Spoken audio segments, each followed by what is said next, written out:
Welcome to Shri Rajiv Gandhi IAS academy. Friends, இந்த வீடியோவில் April 21 current affairs எல்லாமே பார்க்க போகிறோம். சரி, வாங்க பார்க்கலாம். ஃப்ரெண்ட்ஸ், இந்த வீடியோடைய நோட்ஸ் எல்லாமே கீழே பிடிஎஃப் டிஸ்கிரிப்ஷன் கொடுத்துருக்கோம். அது எல்லாமே கிளிக் பண்ணி டவுன்லோட் பண்ணிச்சிங்க. அப்புறம் நம்ம டெலிகிராம் குரூப் லிங்க்மே கீழே டிஸ்கிரிப்ஷன் கொடுத்துருக்கோம். அதுலேயுமே கிளிக் பண்ணி ஜாயின் பண்ணிங்க. நம்முடைய டெலிகிராம் குரூப்பில் கரண்ட் அஃபேர்ஸ் குவிசஸ் நடத்திட்டு வரோம். நீங்களுமே ஜாயின் பண்ணி அட்டன் பண்ணிக்கலாம். ஓகே, சரி வாங்க பார்க்கலாம். ஃபஸ்ட்டு, இந்தியாவின் முதல் பாறை ஓவிய பாதுகாப்பு பூங்கா எங்கு அமைக்கப்பட உள்ளது? இதற்கான ஆன்சர் லடாக். இப்போ பார்த்தீங்க அப்படின்னா, இந்தியாவுடைய முதல் பாறை ஓவியங்கள் பாதுகாப்பு பூங்கா இதை அமைக்க போகிறாங்க. இதற்கான அடிக்கல் நாட்டியிருக்காங்க. எங்கே இதை அமைக்க போகிறாங்க அப்படின்னா, லடாக்கில் சிந்து காட் அப்படிங்கிற பகுதியில் தான் அமைக்க போகிறாங்க. இதோடைய நோக்கம் என்ன அப்படின்னா, சிதைந்து வரும் பண்டைய பாறை ஓவியங்களை பாதுகாக்கணும் அப்படிங்கிறது தான்.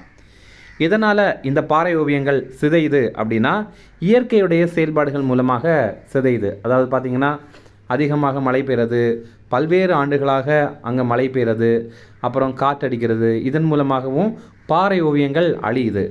அதே மாதிரி மனித செயல்பாடுகளும் இதில் ஒரு முக்கியமான காரணமாக இருக்குது. சிலர்லாம் பார்த்திங்க அப்படின்னா, முக்கியமான தொன்மையான பாறை ஓவியங்களாக இருக்கும். அதில் போய் அவங்களுடைய பேர் எழுதிட்டுருப்பாங்க, அதில் போய் இவங்க படம் வரைஞ்சிட்ருப்பாங்க, அந்த மாதிரியெல்லாம் பண்ணுவாங்க. ஓகே, அடுத்தது, ரேலாஸ் என்ற ஒப்பந்தத்தை இந்தியா எந்த நாட்டுடன் கையெழுத்திட்டது? இதற்கான ஆன்சர் ரஷ்யா.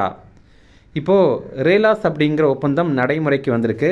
இது என்ன அப்படின்னா, இது இந்தியாவில் ரஷ்யாவுடைய இராணுவ தளவாடங்கள் நிலைநிறுத்தப்படும். அதே மாதிரி ரஷ்யாலேயும் இந்திய இராணுவ தளவாடங்கள் நிலைநிறுத்தப்படும்.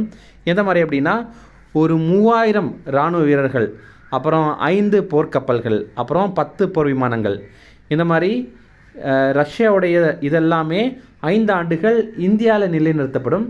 அதே மாதிரி இந்தியாவுடைய இந்த 3000 இராணுவ வீரர்கள், அப்புறம் 5 போர்க்கப்பல்கள், அப்புறம் 10 போர் விமானங்கள், இதெல்லாமே ரஷ்யாவில் நிலைநிறுத்தப்படும். இது ஒரு பாதுகாப்புக்காக தான் இந்த மாதிரி பண்ணுறாங்க. இந்த ஒப்பந்தம் 2025 பிப்ரவரி மாதம் கையொப்பமாயிருந்தது. அப்போ இதோடைய நோக்கம் என்ன அப்படின்னா, தளவாட பரிமாற்றம் ஆதரவு. அதாவது இப்போ ரஷ்யா கிட்ட நல்ல பவர்ஃபுல்லான ஆயுதங்கள் இருக்குது, நல்ல திறமையான சோல்ஜர்ஸ் இருக்காங்க அப்படின்னா, நமக்கு அவங்க உதவுறாங்க. அதே மாதிரி நம்ம அவங்களுக்கு உதவுகிறோம். ஓகே ஃப்ரெண்ட்ஸ், நம்ம ராஜீவ்காந்தி ஐஏஎஸ் அகாடமியில் இந்த ஆண்டு நடைபெற போகிற டிஎன்பிஎஸ்சி குரூப் 1 எக்ஸாமுக்கான ப்ரிலிம்ஸ் டெஸ்ட் சீரிஸ் ஸ்டார்ட் பண்ணியிருக்கோம். ரொம்ப குறைந்த கட்டணத்தில் இது நம்ம நடத்துகிறோம். ஸ்க்ரீனில் தெரிகிற நம்பருக்கு நீங்கள் கால் பண்ணி பேசி இதில் ஜாயின் பண்ணிக்கலாம். அதே மாதிரி இந்த ஆண்டு நடைபெற போகிற TNPSC group 2 group 2A prelims exam பேட்சில் பார்த்திங்க அப்படின்னா, புதிய டெஸ்ட் பேட்ச் ஸ்டார்ட் பண்ணியிருக்கோம். இதையுமே நம்ம குறைந்த கட்டணத்தில் நடத்துகிறோம். ஸ்க்ரீனில் தெரிகிற நம்பருக்கு நீங்கள் கால் பண்ணி பேசி ஜாயின் பண்ணிக்கலாம். அடுத்தது, அபை என்ற புதிய செயற்கை நுண்ணறிவு கருவியை அறிமுகம் செய்த அமைப்பு எது? இதற்கான ஆன்சர் சிபிஐ. இப்போ பார்த்தீங்கன்னா, சிபிஐ ஒரு ஏஐ சேட்பாட்டை அறிமுகம் பண்ணியிருக்காங்க. அதோடைய பேர் என்ன அப்படின்னா, அபை அப்படிங்கிறது தான். அபையுடைய விரிவாக்கம் என்ன அப்படின்னா, AI based help bot for authentication of your notices அப்படிங்கிறது தான். அதாவது பார்த்திங்கன்னா, இப்போல்லாம் நிறைய ஃபேக் நியூஸ் பரவுது. அதே மாதிரி நிறைய மிஸ்லீடிங்கான இன்ஃபர்மேஷனும் இருக்குது. இப்போ திடீர்னு உங்ககிட்ட ஒருத்தர் ஃபோன் பண்ணி, நான் போலீஸ்லேருந்து பேசுகிறேன் அப்படின்ற மாதிரி பேசுவார். அவர் சொல்கிறத நம்புறதுக்கு ஏற்ற மாதிரியே அவர் பின்னாடி அந்த வாக்கி டாக்கி சவுண்டெல்லாம் கேட்கும், ஆம்புலன்ஸ் சவுண்டு கேட்குற மாதிரி இருக்கும், போலீஸுடைய சவுண்டு கேட்குற மாதிரி இருக்கும். அப்போ இதெல்லாம் பார்த்து நம்ம நம்பிடுவோம்.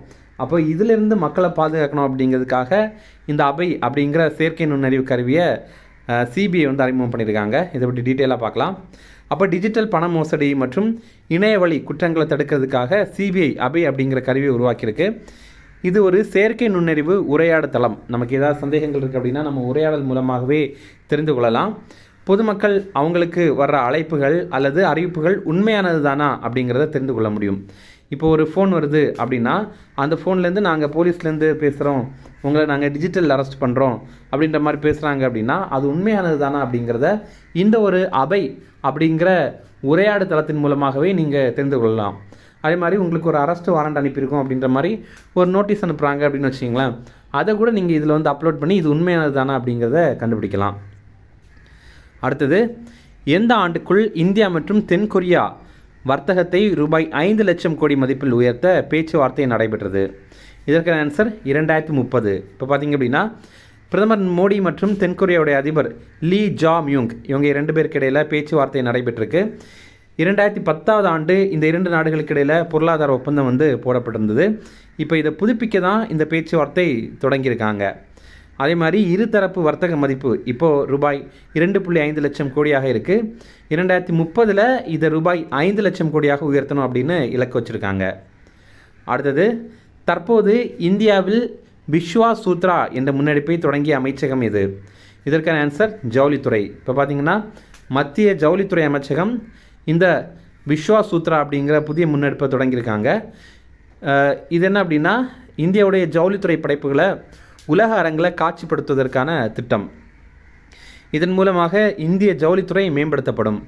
இதற்கான தொடக்க நிகழ்ச்சி இப்போது ஒடிசாவுடைய தலைநகரான புவனேஸ்வரத்தில் நடைபெற்றது. அடுத்து முக்கிய தினங்கள் பார்க்கலாம். குடிமை பணிகள் தினம், இது நம்ம இந்தியாவில் ஏப்ரல் 21 இன்றைக்கு கொண்டாடுறோம்.